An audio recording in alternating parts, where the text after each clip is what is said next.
Hey, what's up everybody? This is my video on my modified Nerf Vortex blasters. Yes, now it's the Vortex craze all over the world because Vortex has been just released recently in my country too, and I got the Proton and the Praxis and I've modified them both.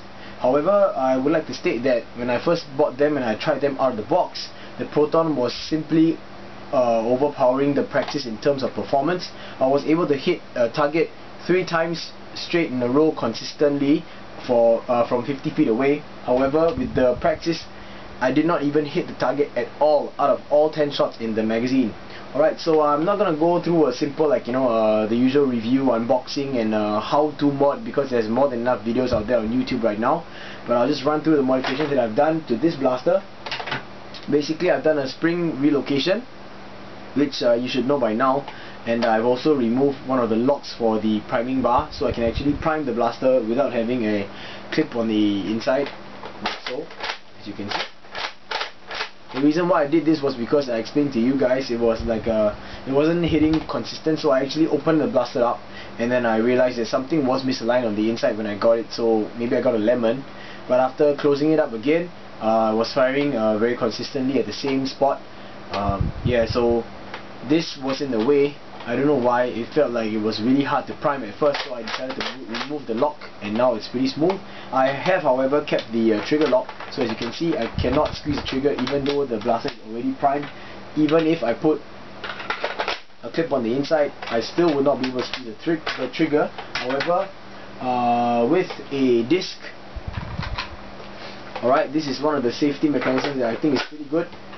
Even with the disc in the clip itself, I would not be able to squeeze the trigger until I go to prime and load the disc into the sled before I can actually squeeze it out. I know I hate firing discs because they ricochet everywhere.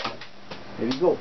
So yeah, that's my modification to the Praxis, and now I actually like this blaster quite a bit, although I don't think it's going to be ever used in a war. It's purely going to be just for collection and just lying around. Okay, on to the Proton. I'm actually more impressed with this small little beast. I call it a beast simply because of how far it fired off. I was actually able to relocate the spring to an even further spot than most people think that you could. The same goes for the Praxis, but anyway, this one is even further. I removed some of the locks, so now you're actually able to squeeze the trigger at any point of time.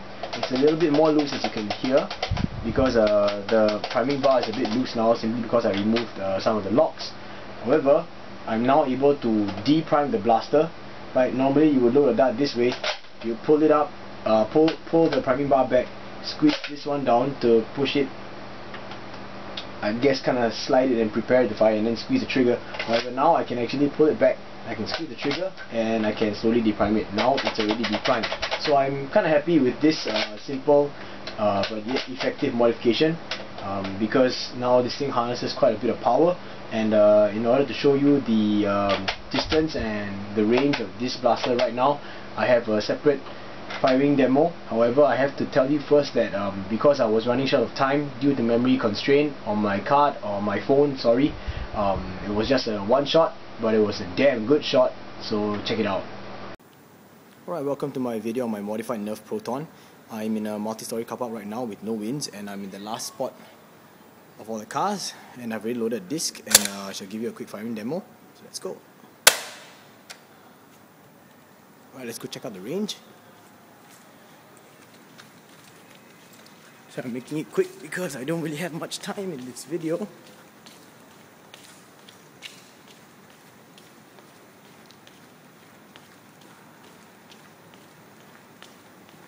See the disc right here. So this is like a 1, 2, 3, 4, 5, 6, 7, 8, 9, 10, 11, 12, 13, 14, 15 cars down. This is a crazy range, all the way from this lot all the way there. And that concludes the video of my modified Nerf Vortex blasters, the Praxis and the Proton. Modifications are very simple. I don't think there's anything else that you can do besides trying to get a another type of torque spring. something like this. I actually have another torque spring, however this thing you know, requires a lot of bending here and there in order to fit all the different grooves and everything onto the priming arm and all that kind of stuff. So yeah, I don't know if there's any other potential, you know, in these blasters, and I seriously think that they're just gonna be like a passing fad, just like how the DartTech blasters were, like what Germ said. So I kind of agree with Germ on this.